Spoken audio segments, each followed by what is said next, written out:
Assalamu alaikum. I welcome you to today's lecture on merge sort. Although we have studied merge sort, we haven't looked into how practically we can use it, or we haven't seen its code. हमने इसका computer program नहीं देखा और इसका practically इसको हमने नहीं देखा कि किस तरीके से इसका हम प्रोग्राम बना सकते हैं या इसको यूज़ कर सकते हैं।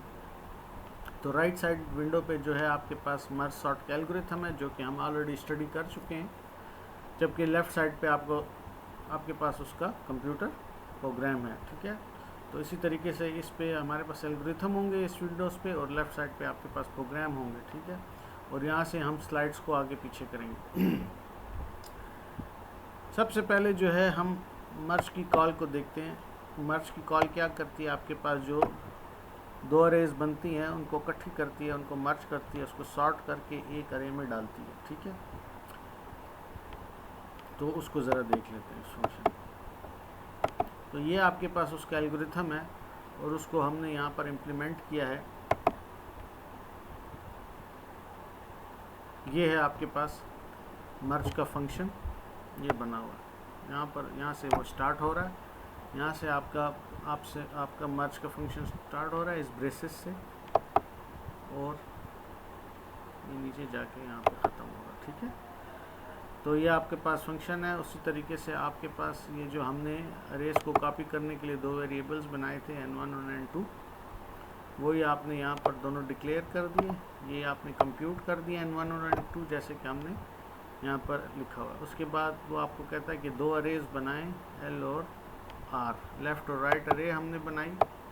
यहाँ पर आप इसको 50 से बड़ी भी दे सकते हैं, लेकिन ये इसकी मैक्सिमम लिमिट है, यानी आपके पास ज़्यादा से ज़्यादा जो आप अरे भिजवाएंगे इसको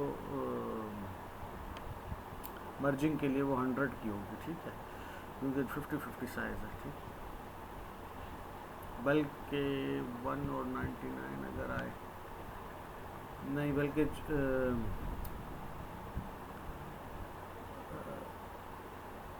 हाँ, तो ज़रूरी नहीं है कि 100, लेकिन ये जो है आपके पास जो है मैक्सिमम जो इसमें वैल्यूज़ आ सकती हैं वो 50 तक आ सकती हैं लेफ़्ट और राइट पे। ठीक है, इससे ज़्यादा अगर होगी तो इसमें नहीं आएगी। आप बड़ी भी दे सकते हैं, इसमें कोई मसला नहीं। फिर चलते हैं, जो आपने लेफ़्ट और राइट में कॉपी करना है जो पार्ट, वो आपने n1 की बेस पे जो है आपने ये जो लिखा हुआ है इसी तरीके से यहाँ पर हमने इसको किया है।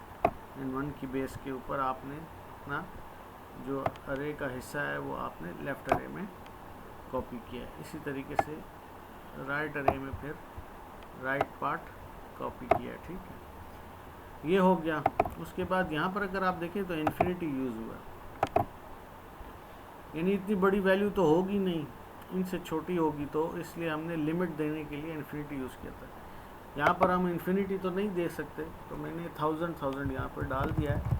आप अगर चाहते हैं कि आपके अरे में ऐसे नंबर्स हैं जो कि 1000 से बड़े होंगे, तो आप कुछ बड़ी वैल्यू दे दें, 10,000 यहाँ दे। तो ये एक बड़ी वैल्यू जो आप देना चाहते हैं, उससे बड़ी आप फिर उस अरे में नहीं हो सकती सॉर्टिंग के लिए। ठीक है, तो ये लिमिट सी है एक आपकी। फिर उसके बाद अगर हम नीचे आ जाएं तो वापस जब दोनों अरेज को हम कॉपी करते हैं वापस बड़ी अरे में, जो आई होती है हमारे पास बड़ी अरे, उसमें हम वापस कर रहे हैं, लेकिन सॉर्टेड ऑर्डर में हम वापस करेंगे, उसको सॉर्ट करके भिजवाएंगे। ठीक है ना, तो यहाँ पर वो चेकिंग होती है कि किस तरीके से आपने भिजवाना है। वो मैंने आपको कार्ड्स की एग्जांपल दी थी कि आपके पास दो पाइल्स ऑफ कार्ड्स हैं, 4 कार्ड्स आपके एक हाथ में, 4 दूसरे में, तो आप जो दोनों में से जो वैल्यू छोटी होगी उसको उठाएंगे, तो इस तरीके से आपके पास जो आउटपुट पाइल होगा वो कंप्लीट सॉर्टेड होगा। ठीक है, आउटपुट पाइल जो होगा आपके पास में, तो ये वही चीज़ है। यहाँ पर हम वही काम कर रहे हैं, छोटी वैल्यू को उठाते हैं और दोनों अरे के इंडेक्स को कंपेयर करते हैं, और फिर छोटी वैल्यू को उठाते हैं और वापस इसको डालते हैं।